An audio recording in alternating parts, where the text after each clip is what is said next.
Good afternoon, and what a wonderful feeling it should be for a newspaper, particularly that which is pink in color, to celebrate 50th entry into the 50th year.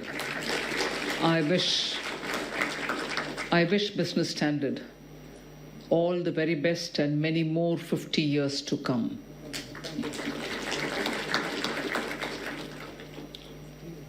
India needs to have good and comprehensive reportage on matters economic. I would say this even as India is blessed with a few newspapers which are dedicated business newspapers, and the regular white newspapers also have more than a page dedicated to writing on the economy. So there's no dearth of information on the economy. But what I would look at, or what I would look for, is more and more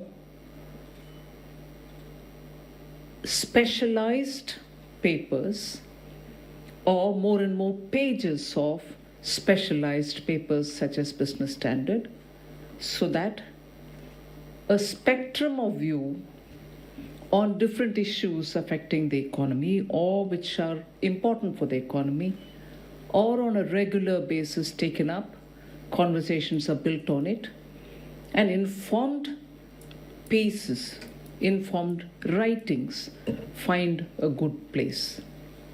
So in that context, even with a few papers, I would think more space has to be given, not so much nowadays for print newspapers, but at least in the digital media.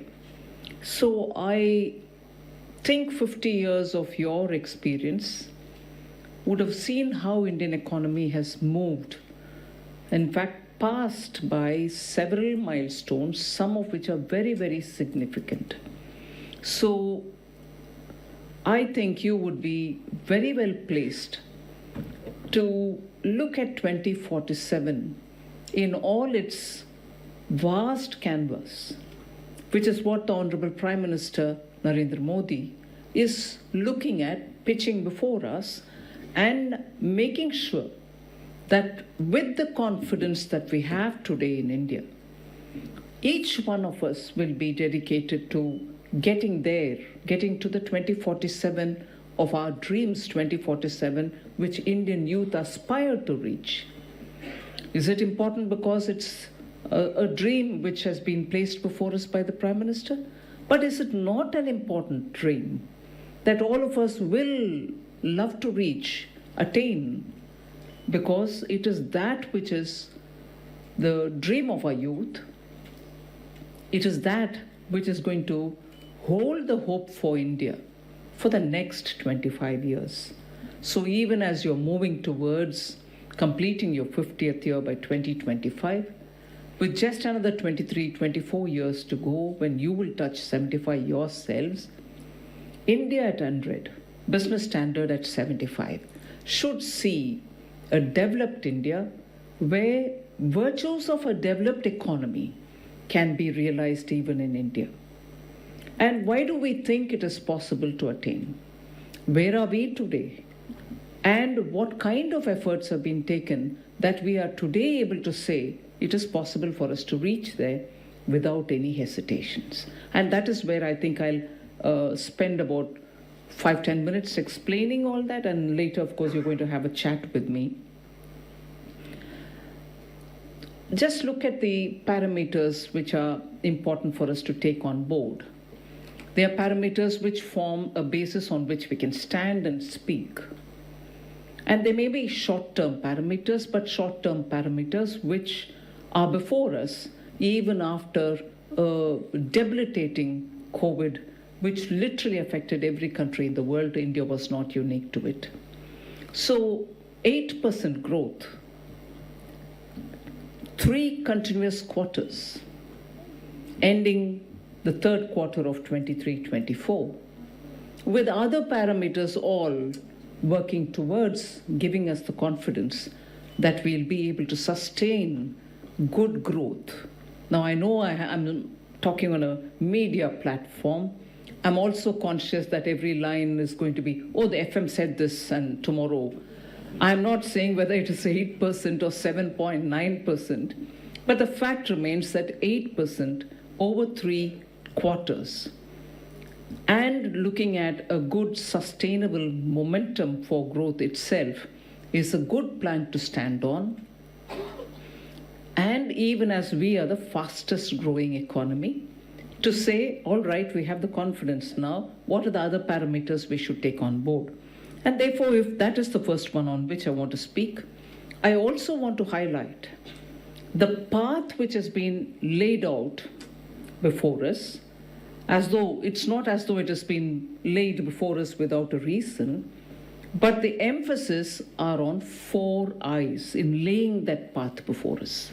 What are those 4 I's? I've mentioned this earlier once, but it is important to say that now because that's going to be the pathway with which we want to give a picture based on what has been delivered in the last 10 years, and a picture where economists and journalists like you will be very clear that this dream is not just castle in the air.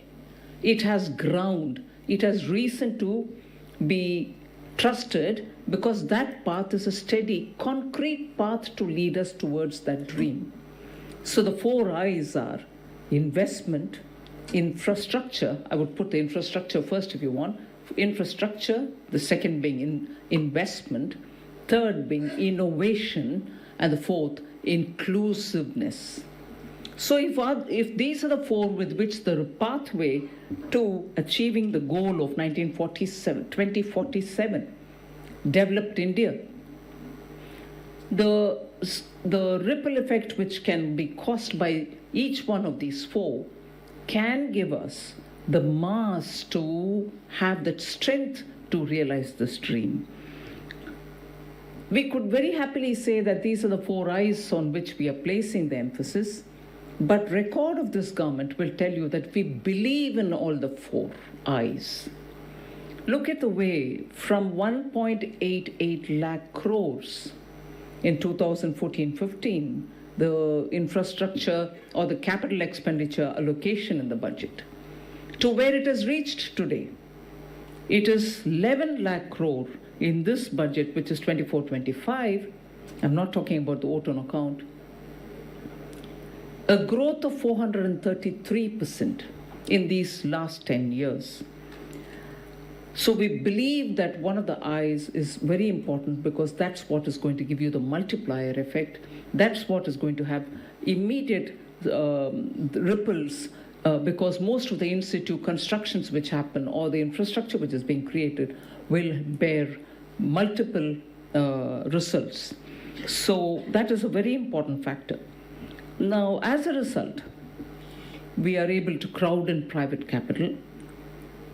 We're also able to see that the gross fixed capital formation is also showing tangible improvement.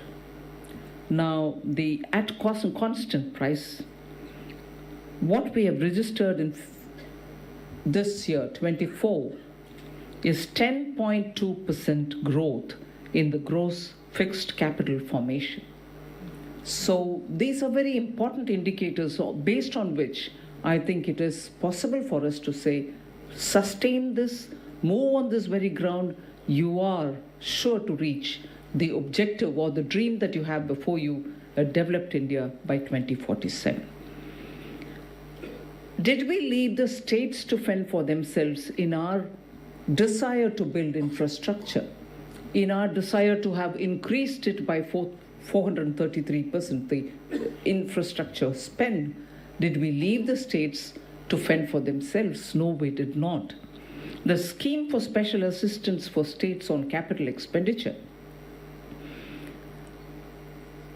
literally between 2020 and 2021, from then to now, has seen 2 lakh crores already dispersed to the states. And this budget, which is a vote on account talking about 24-25, has also allocated 1.3 lakh crore to the states. So clearly, 3.3 lakh crores to the states, interest-free for 50 years, just to make sure that they will also spend on capital items, thereby creating that kind of an asset which will be helpful in the future, is a firm commitment towards the federal structure and ensuring that the growth is all across the board rather than a few states having big projects reaping the benefit.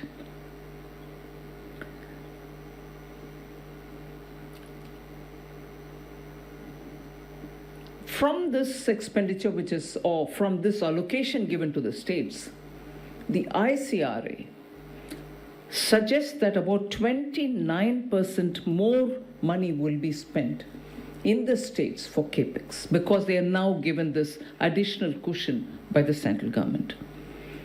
Retail inflation is another factor. Will that deter our speed? Will that be a big drag on us?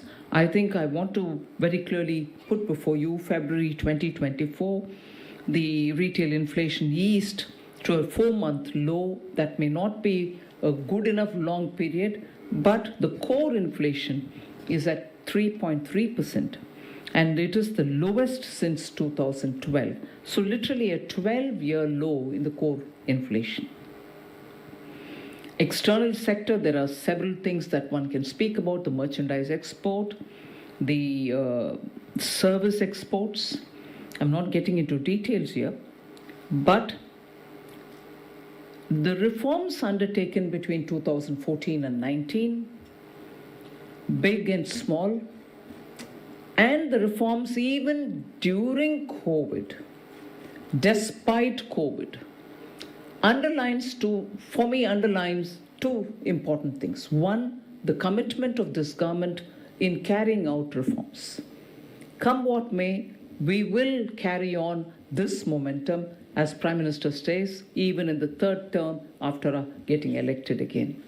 So the momentum on reforms will not be relented at all. It will carry on. But the other factor is, because we had taken up these reforms, today we see that the recovery from COVID, and after that, having the growth that we, in fact, I can say, which is the envy of many of the countries outside of India, fastest growing economy with all cylinders really firing out. You find, I think it's important that we recognize the role of reforms which were undertaken earlier during 2014-19 and also during the COVID period. So I just want to underline the fact that sustaining the momentum on reforms is a very important factor based on which you can have the confidence, we have the confidence, to be able to reach 2047 with the kind of goals which we wish to have. The other indicators of the Indian macroeconomic picture are the external debt position, foreign exchange reserves, current account deficit level, and also the portfolio investments. They're all in comfortable position. So you can stand on this plank and say India has the confidence to set this goal for 2047, and with the 4 eyes, we are laying the path towards reaching 2047 for that destination which we want to reach as a developed country. There is also buoyancy in the revenue collection.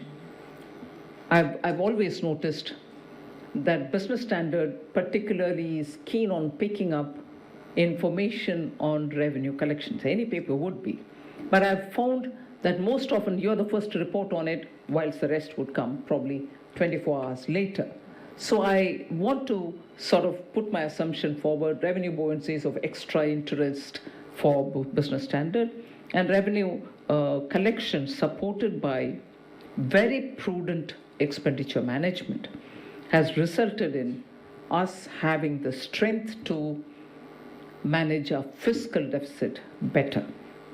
As a result, again, better financial management, putting out your best foot forward in making sure that your commitment given for the glide path, the honoring of the glide path, which was given during COVID, just as we were coming out of it, is being fully kept intact. We shall keep that intact, and the honoring of it will continue. If we have to look at the 4 I's and the other strengths that the Indian economy has so that we know that we are going on the right path, I would put the digital transformation of India as the topmost on the agenda. It is because of the way in which the scaling up of the digital renaissance, if I can say that, has actually had an impact on so many different sections of our society. Not just fintech, not just payment revolution, but the way in which education, the way in which health services are being rendered, and the way in which governments today see the virtue of using digital methods of keeping a monitor on the economy in the states and also in extending services to the people. Digital revolution actually has placed India much ahead of so many different countries. In fact, many of them participating during the G20 conference desire to understand what this India stack is all about. And some of the bricks which go into making that stack were interesting for them, and they've now engaged with us for a couple of months so that they can see which of them is going to be useful for them, relevant for them, for immediate purpose. So we are happily engaging with them because we think there's big virtue for developing countries, for emerging markets, to build on this strength. Digital, having gone down to the common man and enabling a lot more buying and selling, if I can put it that way, is the foundation on which the economy can plan for a lot of things. But even more important is the fact that the demographic dividend is something which we talk about. Poverty removal in some sections, multi-dimensional poverty being addressed in some case. You can see that the number of those who come under the middle class is growing rapidly. That's obviously going to have a bearing on consumption itself. So, middle class, just see the numbers which are before us. By the year 2030, you're going to have 70 crores of them in the middle class. So businesses, investments which are coming into this country are keeping that number in mind, that this is the middle class which is going to have the purchasing power, and therefore the market exists here for very many of these goods, which till today, Indian market was not seen as an attractive market because the buying capacity of your middle class wasn't big enough, or the middle class was not big enough itself. So today your numbers are absolutely stunning. 70 crores by 2030 and 100 crores by 2047 is a significant trigger for people who want to plan their business and also to expand on business to take India forward. The IMF estimates that India's contribution to global growth will be in the range of 18% between 2023 and 2028. S&P, the Standard & Poor Global Marketing Intelligence, says the Indian consumer market will likely double by 2031, ties up with the middle class number that I was telling you about. Consumer spending on food is estimated to rise to $1.4 trillion by 2031 again. And spending on financial services will climb to $670 billion from $280 billion, which is today. So that kind of an opportunity is something which you can't see in any other part of the world. And therefore, I think India stands at a cusp where this dream is not going to be just a dream, it is a realizable dream. And the government is doing everything to make sure that it continues with the reform. In real time, it has to be kept alive. Next generation is what you can say each time, talking about what are you going to do next for reforms. There are second and third generation are all over and done with. You're now looking at whatever comes next, and that has got to go on. There is no attaining a goal there. So reforms will have to be continued. I think what is important is equally the political continuity. Unless you are seeing a government with substantial support and getting the mandate from the people, which has the dedication and commitment to come up with major reforms, major decisions,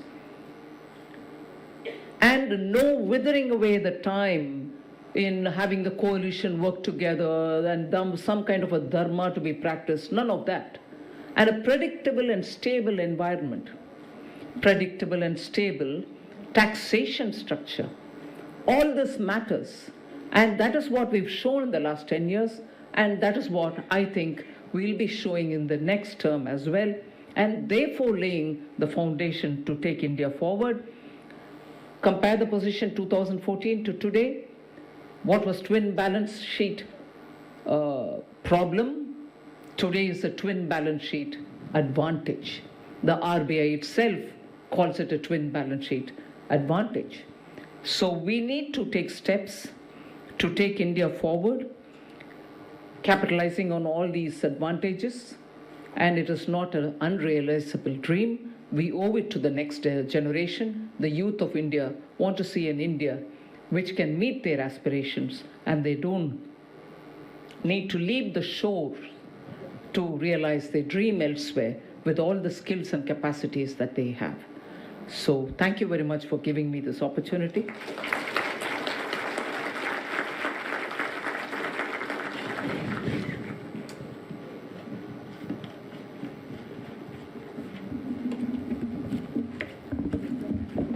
Thank you, Finance Minister, for your encouragement and such an incisive, high-quality address. In fact, so many things are reassuring in your lecture, right from how political stability dovetails into economic growth and economic stability, on better financial management, not just the center but the states as well. You gave us the 4 I's of infrastructure, investment, innovation and inclusiveness. And we'll also remember what you told us as media people, that there is no dearth of information. What is lacking and maybe needed more of is specialized coverage to reflect a spectrum of views. Thank you so much for such a lovely lecture once again. Now, may I now invite my colleague and editorial director of Business Standard, Mr. Ashok Bhattacharya, to please come up on stage and start the fireside chat with the Honorable Finance Minister. Thank you so much. AKB, all to you.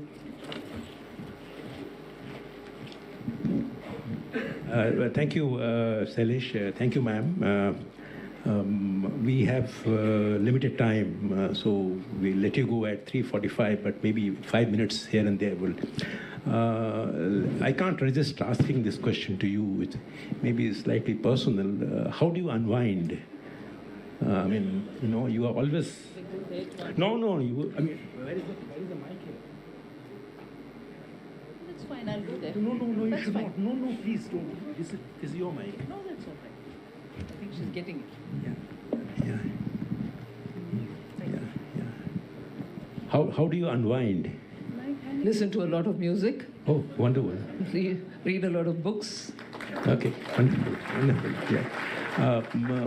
5 years ago, when you became Independent India's first full-fledged woman finance minister, and those 5 years were really rocky in the sense that so many things happened in one 5-year tenure.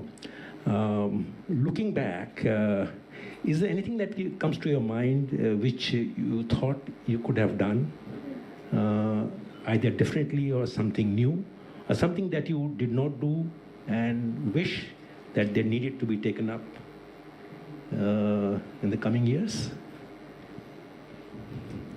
My answer may not impress a journalist. No, but doesn't matter. I strongly believe things happen around you, to you. You're in a place where you're going to have to do something. You're only a nimitta. Okay. And I don't think, therefore, I have any reason to think I would have done it differently. I was there to do it the way I was expected to do, by some kind of a force. Mm-hmm. So I just carried on without much of a passion. Okay, fine. Yeah. Anything in your mind which you wish should be taken up in the next 5 years? Well, definitely a lot of things. And one of that is, on matters economy. I don't know whether it is possible. Again, it's a wish list that I have. In matters economy, center-state differences should not arise on the grounds of politics. We should look at Indian economy. Yeah. And unless the Indian economy, after all, it's not separate for central government, the economy is not different for different state governments. Everything put together is Indian economy. And many things that the government of India can speak on, it does because it works together with the state. For instance, central government doesn't have one piece of land. The union territories are there, but majority it is in the states. 99% is with the states. So whatever it does with the states on board. And when systems are so transparently laid out, when the rule book is the Finance Commission, which is before you, and it is there for everyone to see, no point in wasting time talking or bickering on it. Go check the facts. If it's fine, get along, work together. Spending time bickering about it doesn't help. Whereas spend time with the Finance Commission to make sure that you're able to get the arguments put forward and get appreciated by the Commission members. Because all that is very important. That's one thing. Second, reforms cannot be anywhere only the central government's domain. Responsibility to have a better system functioning, better system of governance, and better ease of doing business for the businesses should also be with the states, should also be with the third layer of India's elected democracy. Panchayats, urban local bodies. So it should now become a narrative which I think the media has a very big role to play. The consciousness that reform is not alien to the local bodies or the panchayats will have to be completely debunked. We have to say eventually, when businesses set up their business, they come down to the panchayat level. Can you be so indifferent or blind or completely opaque to what means ease of doing business, what it is to have reforms? So that is the next big thing I would like to focus on. So are you suggesting something like the GST Council at a reform level? Well, the GST Council as regards taxation matters. Yeah, but about reforms? Overall governance, overall decision making, the extent to which people will have to be facilitated to be simply get their approval and get doing their business. It cannot be India of 1960s or 70s, but yet we want the benefits of reform to go to every... Just not workable. So we need to have that taken down. An institutional solution is a way out? Institutional mechanism? Institutional mechanism, mindset mechanism. I think a lot of people will have to be told, for who, pray, are you such sticky, round hole, square peg? Yeah, round hole. It doesn't work. In the last few months, we heard a lot about many states, since you're talking about states, going back to the old pension system. And then there was a committee also set up. We don't get to hear those pension-related state issues anymore, although the issues are very much alive. What is the way forward? How do you think this pension issue can be resolved? No, that is a very sensitive issue and a right thing that you're raising it. Yeah. The committee has met up with almost all stakeholders, with the states, with the center, and so on. So it is for the committee now to come up with its recommendation. We'll have to look at it. But the fact remains that states or anybody for that matter, should not take a knee-jerk call on these matters. You want to take a call, take a considered call. I'm not saying you should not take a call which is different from others. But knee-jerk, eve of your election, or something which you want to keep the attention of people taken away from something towards this, a temptation, has serious implication on states' finances as much as on the center's finances.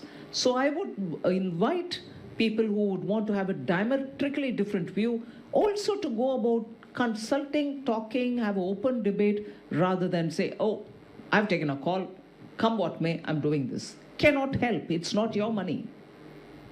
A lot of people say that there is a political solution to it.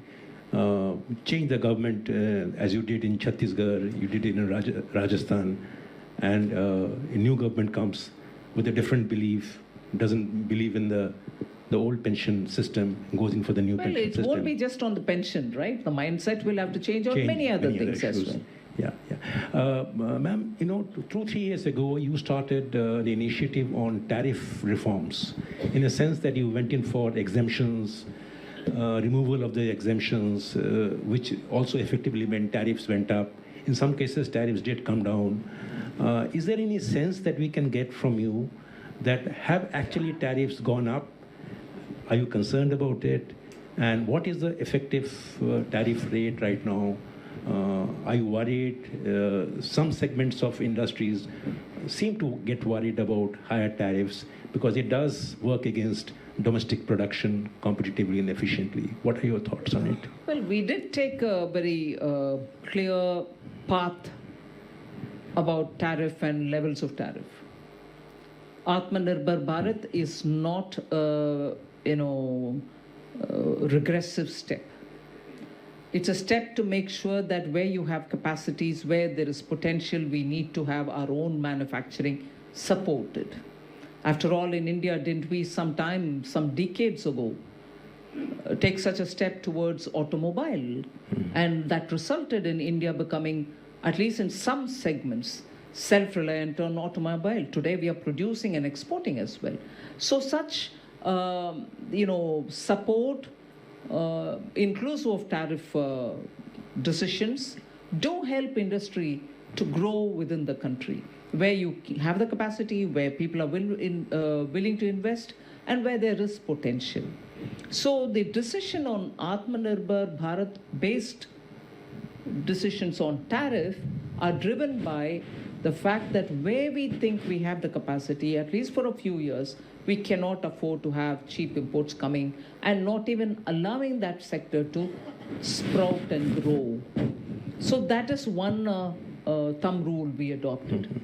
The other is, if cheap imports are detrimental to many of those who have already been here for a long time, but are on the verge of getting lost or getting flooded because of cheap imports, should we or should we not give them a succor? It's not forever. But if your production is not qualitatively good or cost competitive, obviously you'll have to face the music. An artificial protection creating inefficiencies can't be supported. And we are conscious of that. So there are calibrations being done in this policy, keeping India's capacities where you can grow, where you can become more efficient. We do want to give this protection, but for some time. It's not a permanent shut the door off, we will grow, but we may take 50 years to grow. That's not the case. That's not a permanent stance. Yeah. I will be failing in my duty if I don't ask you about this question about the ownership pattern of public sector entities. 1991 onwards, you saw disinvestment, then you saw a phase of many privatizations between 1999 and 2003. And then there was a long pause, and then there was one privatization of Air India in 2020 or 2019. We haven't seen any such thing. What is your perspective on what should be the ideal approach to change in the public sector ownership management or structure of management? How do you see this? I want you to recognize the fact that if there is a government which made it a policy statement on privatization, a policy statement on where private sector will be allowed or will not be allowed, meaning the policy said you are allowed everywhere.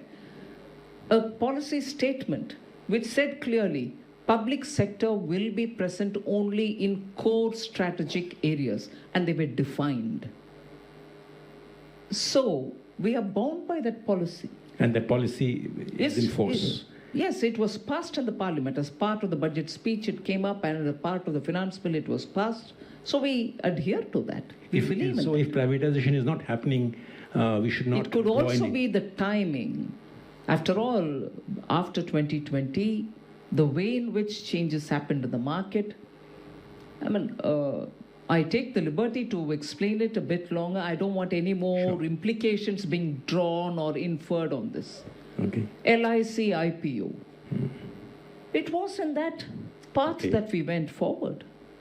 And within a few weeks, people started hitting back saying, you hurriedly came into the market for an IPO, the value is far less.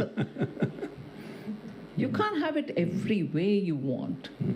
We do look at the opportune moment, keeping in consideration that it cannot also send a message to the stock market that the government is there throwing, every rag that it has. No. Equally, even if it is going to take time, we are making sure that the valuation of these companies are improved, even before we take them to the market. So we are spending time, delaying time, if you would want to perceive it like that. We are not delaying time, doing nothing. If we have not brought them onto the market yet, the valuation of that company is being very closely monitored. If anything, it is being improved. There have been attempts by your government on factor market reforms on both land and labor, and there is also reforms that were attempted on agriculture.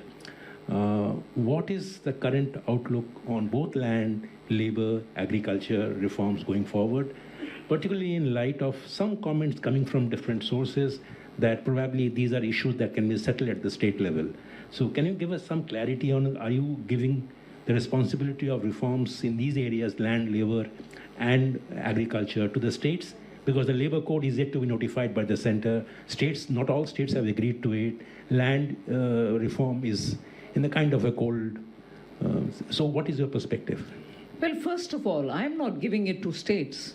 The states and the center under the constitution share the responsibility anyway. So we'll be happy even if the states want to come and do something. We are not palming it off.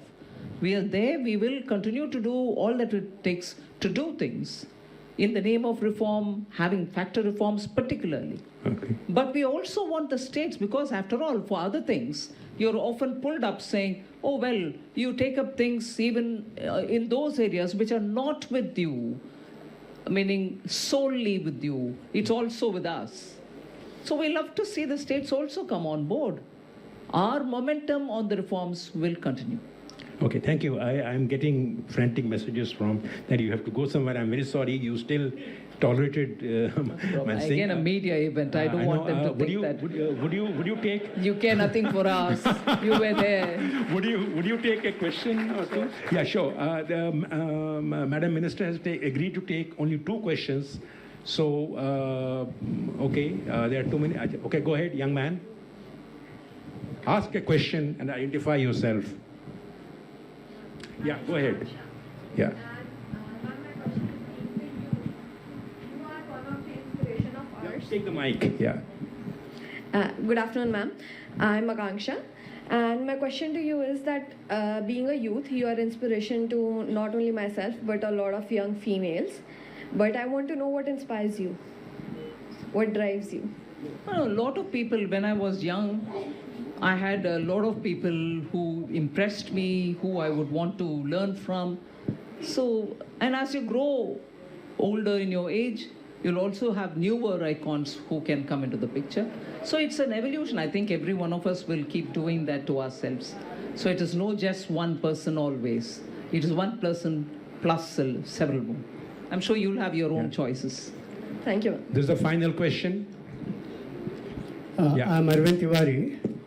I want to know from you what is deterring the central government to go for education and health to make it a state subject, because there is the main root cause which is causing the differences and discord in different systems, the total system, and which is the major cause of corruption also. I'm making this statement: education and health. I think he's talking about education and health being focus area. No, let me. What I'm saying is education and health is the prerequisite for any nation to grow. And the disparity in education system and health benefits to all. It is the major cause of corruption. What is deterring the central government, especially the finance ministry, to allocate more funds to this so that it becomes a state subject? No, it is already partly with the state and partly with the center, both health and education. Giving more money alone, then going by the observation that you have put forth, that there's a lot of corruption. Putting money alone is not going to solve this problem. We need to give money, we need to support them, but the fact remains, systems have to become a lot more transparent, both in center and state. And that is where the reforms will have to be taken further, even with the states. Particularly for education and health, you can't afford to have money pilfered.